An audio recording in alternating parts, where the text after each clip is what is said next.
情人节的起源可以追溯至古罗马时代，这个充满神话色彩与宗教仪式的社会背景，为这个特殊的节日奠定了历史基础。在当时，罗马人崇尚爱情与生育，他们举办各种庆典来祭祀神祇，希望获得爱情的祝福。在这些活动中，最著名的便是卢珀卡利亚节，这是一个与生育与繁衍相关的节日，通常于2月中旬举行。这一天，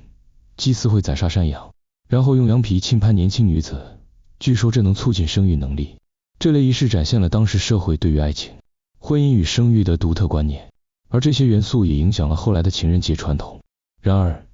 情人节真正的形成与基督教的兴起息息相关。公元3世纪，罗马帝国的克劳狄2世皇帝因战事频繁，认为单身男子比已婚者更适合服役，因此颁布了一项法令，禁止年轻士兵结婚。这项规定遭到基督教神父瓦伦丁的反对，因为他认为婚姻是神圣的，并且私下为相爱的情侣主持婚礼。这种违抗帝王的行为最终被发现，瓦伦丁因此被逮捕并监禁。在狱中，他结识了狱卒的女儿，两人建立了深厚的情感联系。据说他在临终前写了一封信给她，署名你的瓦伦丁。最终，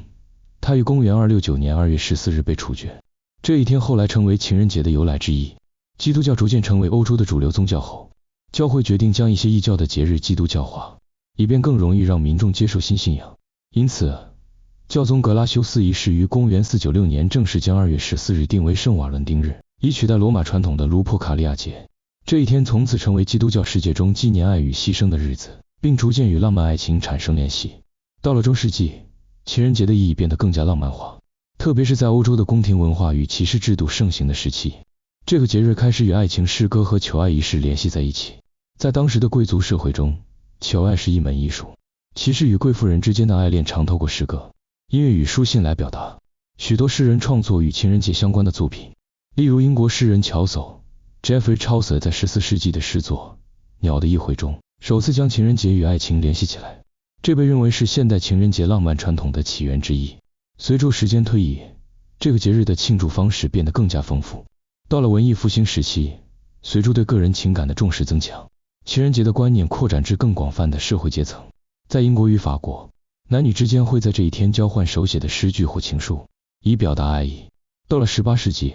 这一传统进一步发展，人们开始赠送小礼物，如手工制作的卡片、鲜花和糖果。这些习惯逐渐成为现代情人节礼物的雏形。随着工业革命的到来，印刷技术与商业发展促进了情人节的普及。19世纪，印刷技术的进步让大量生产的情人卡成为可能，使得这一节日不再仅限于贵族，而是扩展至普通大众。当时，英国与美国开始出现大规模印制的贺卡，这些卡片通常附有诗句或爱情宣言，并带有华丽的装饰，如蕾丝与丝带。这股风潮在维多利亚时代达到巅峰，当时的社会极为重视礼仪与浪漫表达，因此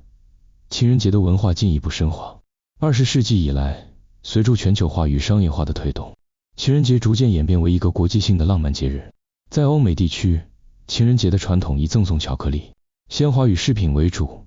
其中红玫瑰象征爱情，而巧克力则代表甜美的情感。巧克力的流行与日本有着密切的关系。20世纪中期，日本巧克力公司开始推广女性在情人节送巧克力给男性的概念，并成功将其打造成流行文化的一部分。后来又发展出白色情人节，即在3月14日，男性回赠礼物女性。除了东亚，许多国家也发展出自己独特的情人节习俗。例如，意大利有爱之锁的传统，情侣会将刻有姓名的锁挂在桥上，以象征坚定不移的爱情。而在芬兰，这一天不仅仅是恋人的节日，更是友谊的象征，人们会向朋友送上祝福。这些不同文化的影响，让情人节的意义变得更加多元，不再仅限于恋爱关系，而是扩展至更广泛的人际情感。近年来，随着社群媒体的兴起，情人节的庆祝方式更加多样化。人们不仅透过传统的礼物来表达爱意，还利用数位科技，如电子贺卡、社交平台的公开告白、影片剪辑等，来增添节日的趣味性。许多品牌和企业也利用这一机会推出情人节限定商品与促销活动，使得这一天成为全球消费的重要节点。尽管时代变迁，情人节的核心价值始终未变，它仍然是一个关于爱、关怀与情感联系的节日。无论是恋人之间的甜蜜互动，还是朋友与家人间的温暖祝福，这一天承载着人们对美好关系的向往，并持续在世界各地以不同形式流传与发展。